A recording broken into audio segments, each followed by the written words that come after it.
கோபாலா என்று சொல்லுங்கோ, நம் பாவங்கள் ஓடிடும் பாருங்கோ.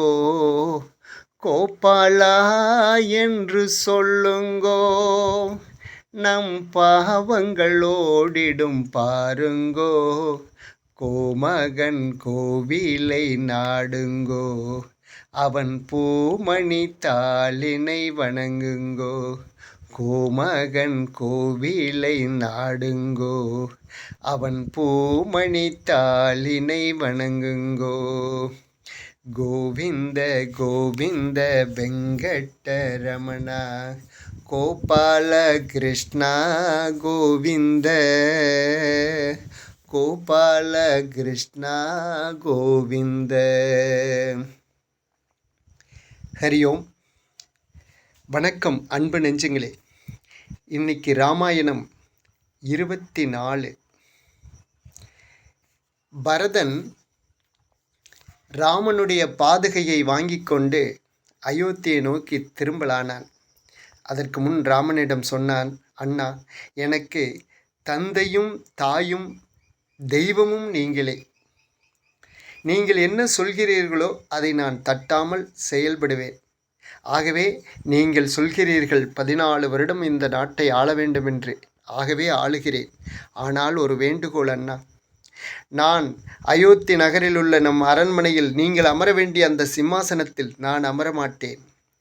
ஏன், அரண்மனையிலேயே நான் வாழ மாட்டேன். அயோத்திக்கு பக்கத்தில் உள்ள நந்தி கிராமத்தில் ஒரு குடிசை அமைத்து அதில் ஒரு சிம்மாசனம் மேடை போட்டு அதில் இந்த பாதுகையை வைத்து நீங்கள் அமர்ந்திருப்பதைப் போல நான் நினைத்து பாவித்து அதை தொட்டு வணங்கி தினசரி நான் என் வேலைகளை செய்வேன். நானும் 14 ஆண்டுகள் விரதம் இருப்பேன். நான் மரபுரி தரித்து கனிகளை சாப்பிட்டு கொண்டு நீங்கள் எப்படி வாழ்கிறீர்களோ அப்படியே நானும் வாழ்வேன். பஞ்சு மெத்தை பட்டு ஆடு இதெல்லாம் எதுவும் இல்லை. நானும் கீழே தான் படுத்திருப்பேன், தரையில் தான் படுத்திருப்பேன். இப்படி 14 ஆண்டுகள் நான் சீராக சிறப்பாக நம் அயோத்தியை ஆட்சி செய்வேன். ஆனால் ஒன்று, 14 ஆண்டுகள் முடிந்து 15வது ஆண்டு முதல் நாள் நீங்கள் மாலை வரை நான் பார்த்துட்ருப்பேன். நீங்கள் வர வேண்டும். அதற்குள் நீங்கள் வரவில்லை என்றால் அக்கினியை வளர்த்து நான் அக்கினி பிரவேசம் செய்து விடுவேன். இது உங்கள் மீது ஆணை அண்ணா, உங்கள் மீது ஆணை என்றான் பரதன். ராமன் பரதனை கட்டித் தழுவி உச்சி முகிர்ந்து சொன்னார், நிச்சயம் நான் வந்துவிடுவேன் தம்பி, கவலைப்படாதே. நிச்சயமாக நான் வருவேன். சந்தோஷமாக செல். நம் 3 தாய் 3 பேர்த்தையும் பார்த்துக்கொள். கைகேயி அன்னையிடம் நீ கடுப்பாக நடந்து கொள்ளாதே. அவர்கள் செய்தது தவறு அவர்கள் பெயரில் இல்லை. இது விதியின் விளையாட்டு. அவரவருடைய கடமை, கர்ம வினை. ஆகவே அதற்கு அவர்கள் ஒரு உதாரணமாக, ஒரு வழிகாட்டியாக இருந்து விட்டார்கள். அது ஒன்று தப்பில்லை தம்பி. அதை மனதில் நினைத்து நீ தாயை கடியாதே, கடுமையாக நடந்து கொள்ளாதே. 3 பேர்த்திடம் அன்பாக நடந்து கொள். நான் வரும் வரை இந்த 3 பேர்த்தையும் கவனமாக பார்த்துக்கொள். நாட்டை சுமந்திரர் இருக்கிறார், குருதேவர் வசிஷ்டர் இருக்கிறார். இவர்களுடைய யோசனைப்படி நீ ஆட்சி நடத்து. நிச்சயம் நான் வருவேன் தம்பி என்று சொல்லி பரதனை ஆசீர்வதித்து அனுப்பினான். பரதனும் சத்ருக்கனும் சாஷ்டாகமாக ராமர் காலில் விழுந்து ஆசி பெற்று அந்த பாதுகையை எடுத்து தலையில் வைத்து ராமனை 3 முறை சுற்றி மீண்டும் சுற்றி நான் திரும்புகிறேன் அண்ணா என்று, வருகிறேன் அண்ணா என்று சொல்லி கிளம்பிவிட்டார்கள். அவர்களோடு கண்ணீரோடு தாய் 3 பேரும், குருதேவர், சுமந்திரர் போன்ற எல்லாரும், அந்த நாட்டு மக்கள் அனைவரும் ராமனிடம் விடைபெற்று கொண்டு கண்ணீரோடு சோகத்தோடு கிளம்பினார்கள். அவர்கள் நேராக சித்தாசிரமம் சென்று பரதன் இந்த மாதிரி அவர் நடந்த சம்பவங்களையெல்லாம் பரத்வாஜ் முனிவரிடம் சொல்லிவிட்டு திரும்பி சென்றார். அதே போல் கங்கை கரை வந்தவுடன் குகனிடம், அந்த காட்டு ராஜாவிடம் கூப்பிட்டு அந்த நடந்த விஷயங்களை எல்லாம் சொல்லிவிட்டு கங்கையை கடக்க உதவி செய்து திரும்ப நான் வருகிறேன் என்று சொல்லி சகோதரா வணக்கம்னு சொல்லி கட்டி தழுவி அவர்கிட்டும் விடைபெற்று அயோத்தியை நோக்கி செல்கிறான் பரதன். இங்கே ராமர் இனிமேல் நாம் இங்கிருந்தோம் என்றால் அயோத்தி மக்களுக்கு நம்மளுக்கு இருக்கிற இடம் தெரிந்துவிட்டது. அடிக்கடி சில பேர் நம்மளை பார்க்க வருவார்கள். நம்மளுடைய தவ வாழ்க்கைக்கு பெரிய இடையூறாக இடைஞ்சலாக ஆகிவிடும். நாம் இன்னும் கொஞ்சம் உள்ளே சென்று விட வேண்டும் தம்பி என்று சொல்லி அங்கிருந்து அந்த இடத்தை, அந்த குடிசையெல்லாம் கலைத்துவிட்டு அங்கிருந்து மேலும் காட்டுக்கு தெற்கு நோக்கி அவர்களுடைய பயணத்தை துவங்கினார்கள். காட்டுக்குள் உள்ளே சென்றார்கள். அப்போது அத்திரி முனிவருடைய ஆசிரமம் தென்பட்டது. ஆசிரமத்துக்கு போகிறார்கள். அத்திரி முனிவரும் அனுசூயா தேவியும் அங்கே இருக்கிறார்கள். அத்திரி முனிவர், அனுசூயா தேவி, இந்த பேர் நம்ம இனிமேல் கேட்டிருப்போம், நிறைய இடத்துல கேட்டிருப்போம். யோகாவில் பதஞ்சலி வாழ்க்கை வரலாறை படிக்கும்போது அதில் வரும், அத்திரி முனிவருக்கும் அனுசூயா தேவிக்கும் பிறந்தவர் பதஞ்சலி அப்படின்னு. நல்லா யோசிச்சு பாருங்கள். யோகாவை இன்னைக்கு சில பேர் கண்டுபிடிச்சோன்னு சொல்லிகிட்டு இருக்காங்க. ஆனால் யோகா எப்போ உருவானது? அத்திரி முனிவரும் அனுசூயா தேவியும், அதாவது ராமர் வாழக்கூடிய காலத்தில் தோன்றியவர் பதஞ்சலி. அந்த பதஞ்சலியே அவருடைய அந்த யோக சூத்திரத்தில் முதல் ஸ்லோகத்தில் என்ன சொல்கிறார் அப்படின்னா,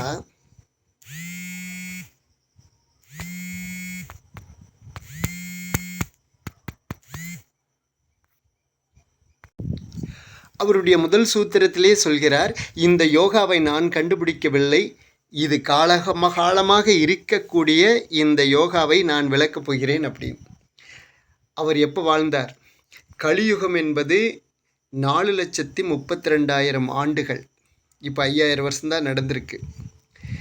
கலியுகத்தில் 2 மடங்கு, 1 மடங்கு சேர்த்தா துவாபர யுகம், அதாவது 8,64,000 ஆண்டுகள்.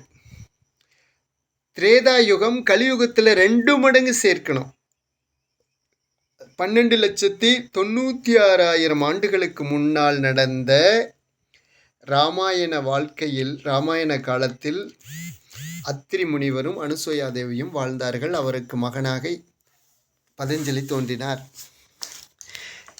சரி, இது போகட்டும். அப்போ நம்ம புரிஞ்சிக்க வேண்டியது என்னென்னா, யோகா காலங்காலமாக இருந்திருக்கிறது என்பதற்காக இந்த இடத்தில் அதை குறிப்பிட்டேன். அப்படிப்பட்ட அத்திரி முனிவருடைய ஆசிரமத்துக்கு போகிறார்கள். அங்கே முனிவரிடம் 3 பேரும் அமர்ந்து அவருடைய யோசனையெல்லாம் கேட்கிறார்கள். அந்த வனத்தில் இருக்கும் சிரமங்களை எல்லாம் அவர் சொல்கிறார்.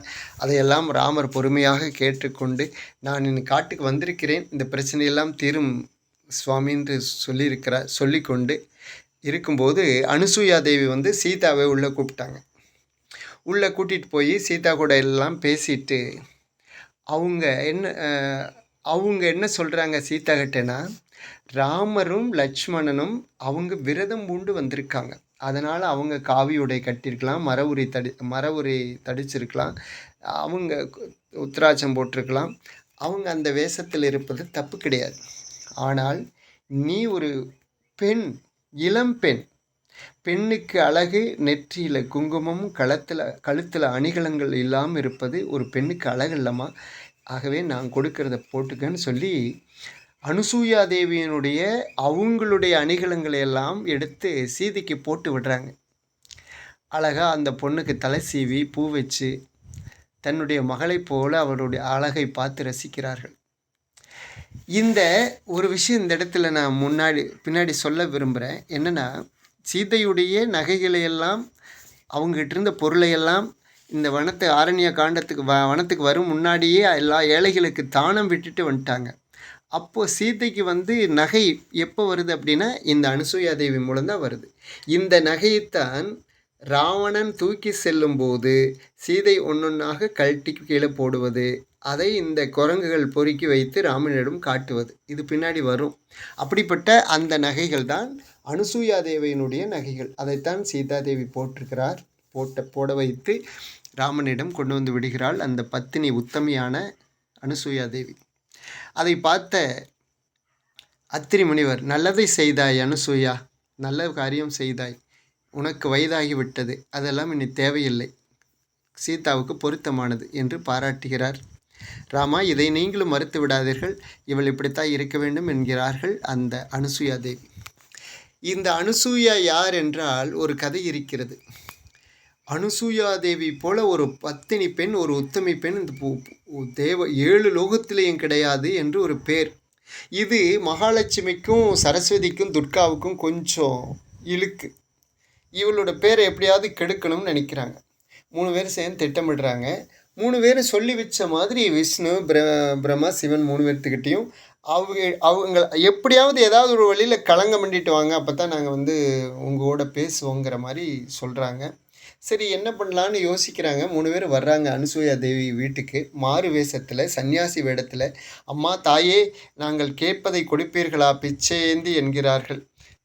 நீங்கள் சாமி, சன்னியாசிகள் என்ன கேட்டுவிட போகிறார்கள், சொல்லுங்க சாமி, நான் தருகிறேன் என்று சொல்லிவிட்டால் அனுசூயா தேவி, நாங்கள் உங்களிடம் பால் அருந்த வேண்டும் என்று சொல்றார். பால் அருந்த முடியுமா? சரி, சற்று பொறுங்கள்னு சொல்லி உள்ள பூஜை அறைக்கு போகிறார்.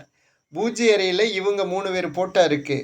அந்த போட்டோவை பார்த்து, இறைவா, நான் உத்தமையாக இருப்பது உண்மையானால் அந்த வெளியே நிற்கும் 3 சன்னியாசிகளும் குழந்தையாக மாற வேண்டும் என்று பிரார்த்தனை பண்ணுறார். அடுத்த நிமிஷம் வெளியில் இருந்த 3 பேரும் குழந்தைகளாக மாறிவிடுகிறார்கள்.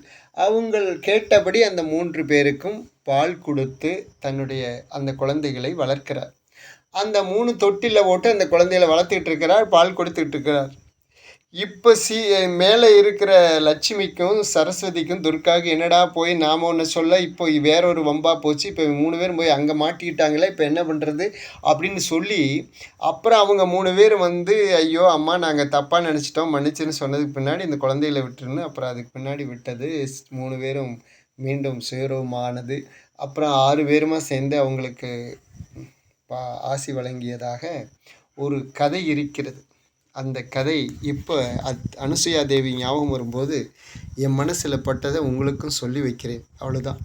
அப்படிப்பட்ட உத்தமையான பெண். அதாவது இதில் ஒரு விஷயம் இந்த கதை மூலம் நம்ம புரிஞ்சுக்கணும். இந்த கதையெல்லாம் நடந்ததா இல்லையாங்கிறது வேறு, ஆனால் எதுக்காக சொல்லப்பட்டிருக்காங்கிறது முக்கியம்.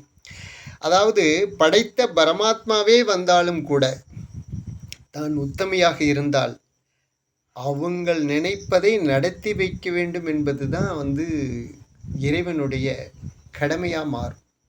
உள்ளே போய் பிரார்த்தனை பண்ணுறதே இவங்கக்கிட்ட தானே பிரார்த்தனை பண்ணுறாங்க. ஆனால் பிரார்த்தனை பண்ணின உடனே அவங்க குழந்தையாக மாறிட்டாங்களே. கேட்டவர், உண்மையான நல்லவர்கள், யதார்த்தமாக வாழ்பவர்கள், அவங்களுடைய அந்த வேண்டுதலை இறைவன் ஒருபோதும் தவிர்ப்பதில்லை, ஒருபோதும் அதை கொடுக்காமல் இருப்பதில்லை. இதுதான் இந்த கதையிலிருந்து நம்ம புரிஞ்சிக்க வேண்டிய விஷயம். அதுக்கு அடுத்த நாள் ஒரு நாள் அந்த ஆசிரமத்தில் தங்கிவிட்டு அடுத்த நாள் பழையபடி வனத்துக்குள் கிளம்ப ஆரம்பிக்கிறார்கள். நிறைய சன்னியாசிகள் அங்கங்கே சின்ன சின்ன குடில் போட்டு தியானத்தில் உட்கார்ந்துருக்கார்கள்.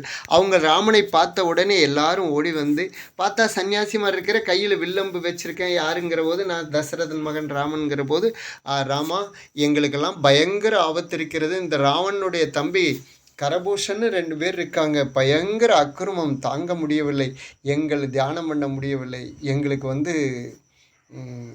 நிம்மதியாக யாகம் வளர்த்த விடுவதில்லை, எங்களையெல்லாம் நிம்மதியாக இருக்கவே விடுவதில்லை, ஆகவே மாமிசத்தை கொட்டி அலும்பு செய்கிறார்கள், இதுக்கு நீதான் ஒரு முடிவண்ட வேண்டும் என்று வேண்டுகிறார்கள்.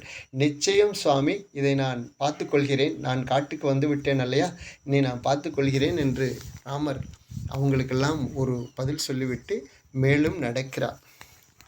மற்றவை நாளை. நன்றி, வணக்கம். நன்மையும் செல்வமும் நாளும் நல்குமே, திண்மையும் பாவமும் சிதைந்து தேயுமே, ஜென்மமும் மரணமும் இன்றி தீருமே, இன்மையே ராமா என்ற 2 எழுத்தினாலே, இன்மையே ராமா என்ற 2 எழுத்தினாலே. ஸ்ரீராம ராம ராமேதி ரமே ராமே மனோரமே, சகஸ்ரநாம தத்துல்யம் ராமநாம வரானனே. ராம் ராம் ராம்.